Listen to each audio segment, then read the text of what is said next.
Hi, my name is Bill Wiese. I'm the author of the book, 23 Minutes in Hell, and thank you for watching. You know, some people write us and ask, how can the body in hell not burn up? Well, first of all, 1 Corinthians 15:44 mentions that there is a natural body and there is a spiritual body. The spirit body a person is equipped with in hell has different limitations and endurance capabilities. This would be similar to the burning bush, where the bush was not consumed.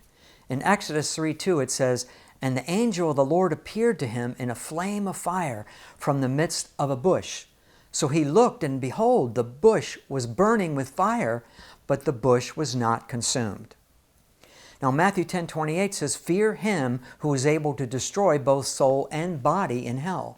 This verse points out that there is a body in hell. And then Proverbs 1:12 says, "Let us swallow them up alive like Sheol, and whole as those who go down to the pit." Now Matthew Henry's commentary, page 1663, says, "Hell is the destruction of both soul and body, not of the being of either, but the well-being of both. It is the ruin of the whole man. Hell is a furnace of fire kindled by the wrath of God and kept burning by the bundles of tares cast into it, who will be ever in the consuming but never consumed." Close quote. Now Romans 9:22 could possibly be a verse that explains this also. It says, "What if God, wanting to show his wrath and to make his power known, endured with much long suffering the vessels of wrath prepared for destruction?" Now this mentions a vessel or a human being, according to Vines, being prepared for destruction or hell. In addition, the fire itself is prepared. Matthew 25:41 says, "Depart from me, ye cursed, into everlasting fire, prepared for the devil and his angels." So notice, not only hell is prepared, which means make ready, but the fire itself is also prepared. Now this next verse also gives us a hint that the body is prepared. Mark 9:47 and 48 says, "And if your eye causes you to sin, pluck it out. It is better for you to enter into the kingdom of God with one eye, rather than having two eyes to be cast into hell fire, where their worm does not die, and the fire is not quenched. For everyone will be seasoned with fire, and every sacrifice will be seasoned with salt." Now, could this indicate that since salt is a preservative, the body in hell is preserved? Now, the Believer's Bible Commentary, page 1345, says, "Salt typifies that which preserves and purifies and seasons.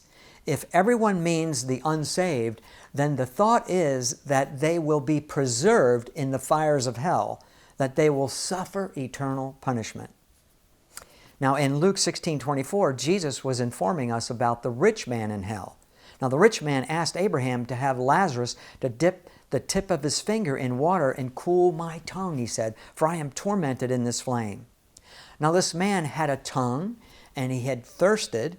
He had eyes, and he had a mouth, which he spoke. He felt the torment of the flame, yet he wasn't consumed. In addition, he recognized Abraham and Lazarus, so they must have had spirit bodies to be seen and recognizable. The spirit bodies they all had must have looked similar to the physical body. In Ezekiel 32:21 through 29, it says, "The strong among the mighty shall speak to him out of the midst of hell. They have laid their swords under their heads, but their iniquity shall be upon their bones, with them that go down to the pit."